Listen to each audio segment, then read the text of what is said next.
کہ ہندوستان پاکستان کے حالات دیکھ کے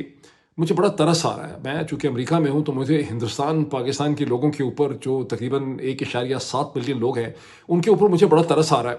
اور مجھے ایسا لگتا ہے کہ مجھے وہ جو گریک میتھولوجی کا کیریکٹر ہے سیسیفس، میں آپ کو دکھاتا ہوں اسکرین کے اوپر۔ سیسیفس کا جو سیگا ہے، جس میں کورنتھ کا جو کنگ اور فاؤنڈر سیسیفس ہے، اس سے گاڈ زوس جب ناراض ہو جاتا ہے تو گاڈز اس کو یہ سزا دیتے ہیں، گریک گاڈز اس کو یہ سزا دیتے ہیں کہ ایک بہت بڑا پتھر وہ ایک پہاڑی کے اوپر لے کے جائے گا آہستہ آہستہ، اور جب وہ پہاڑی کی ٹاپ پہ پہنچتا ہے، بالکل اس کی ٹاپ کے اوپر پہنچتا ہے، تو وہ پتھر ایک بار پھر نیچے گر جاتا ہے، بولڈر، اور پھر اس کا یہ پروسیس جو ہے وہ دوبارہ نئے سرے سے شروع ہوتا ہے۔ ہندوستان پاکستان کے درمیان امن اور پیس کی جو خواہش ہے میری طرح کے لوگوں کی، جو ہم سوچتے ہیں کہ کبھی آپ کنیا کماری سے خیبر تک آپ کو